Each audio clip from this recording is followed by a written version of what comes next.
السلام علیکم، نظر چوہان ایڈیسن نیو جرسی سے آپ کے ساتھ رابطے میں آج کل جو ٹویٹس کر رہا ہوں، وی لاگس کر رہا ہوں، لوگ ان کا مذاق بنا رہے ہیں، حالانکہ میں آپ کو سچ اور ایک حقیقت بتا رہا ہوں کہ 2 مہینے پہلے جو واشنگٹن ڈی سی میں سیٹلمنٹ ہوا، میں نے آپ کو کئی دفعہ بتایا کہ یہ امریکہ نے ملک بنایا تھا، امریکہ ہی اس کو کنٹرول کرتا رہے گا اور امریکہ اس کو کبھی اپنے ہاتھ سے نکلنے نہیں دے گا۔ عمران خان بالکل امریکہ کی جیب میں ہے، اور یہاں تک عمران خان سے بات چیت ہو رہی ہے، سیٹلمنٹس ہو رہے ہیں۔ عمران خان بلکہ تیار ہے کہ اگر 2/3 اکثریت عمران خان کو دی جائے تو عمران خان جنرل باجوہ کو 1 سال کی مزید ایکسٹینشن دینے کے لیے بھی تیار ہے۔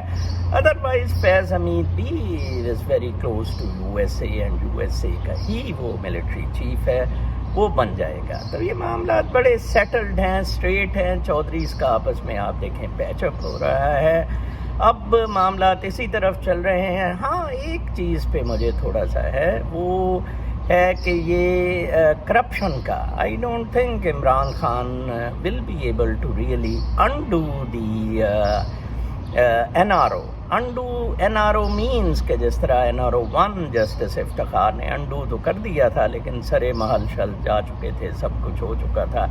اسی طرح یہ فارغ ہو جائیں گے، یہ دوڑ جائیں گے، مریم کے باہر جانے کا، یہ شہباز کے باہر جانے کے معاملات رہ گئے ہیں، صرف 2/3 اکثریت پرومسڈ ہے۔ Imran Khan never opted via انقلاب to take over. Tahir al-Qadri نے یہ کوشش کی تھی، بٹ طاہر القادری کو بھی رحمان ملک نے اسٹیبلشمنٹ کے ساتھ مل کے جنرل کیانی وغیرہ کے پیسٹریاں کھلا کے واپس بھیج دیا۔ عمران خان نے تو خیر انقلاب کی کوشش ہی نہیں کی، اس نے تو فوج، اسٹیبلشمنٹ، جنرل باجوہ کا ڈائریکٹلی کبھی نام ہی نہیں لیا۔ اسٹیٹس کو ہی کی پیداوار ہے اور اسٹیٹس کو ہی میں اس کو اپنی افادیت نظر آتی ہے۔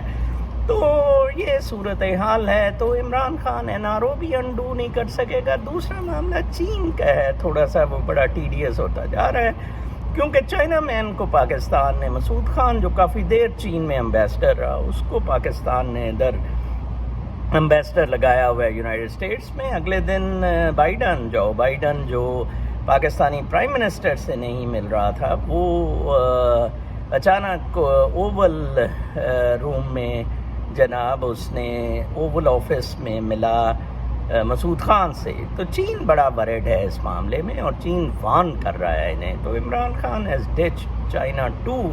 Anyhow, let's see how the next Imran Khan would be and how establishment will take over from here. Ruling elite کا پاکستان سے قبضہ چھڑانا بہت مشکل ہے، بلکہ ناممکن ہے۔ یہ نواب ٹوڈی جو امریکہ نے مسلط کیے پاکستان کی کریشن پہ، یہ چھائے ہوئے ہیں، یہ چھائے رہیں گے، یہ فوج میں ہیں، سیاست میں ہیں، بیوروکریسی میں ہیں، رشتہ داریاں ہیں، معاملات گمبھیر ہیں، پاکستانی انقلاب کے لیے بالکل بھی فٹ نہیں ہے۔ اپنا بہت خیال رکھیں، اگلے وی لاگ تک کے لیے اجازت، اللہ نے۔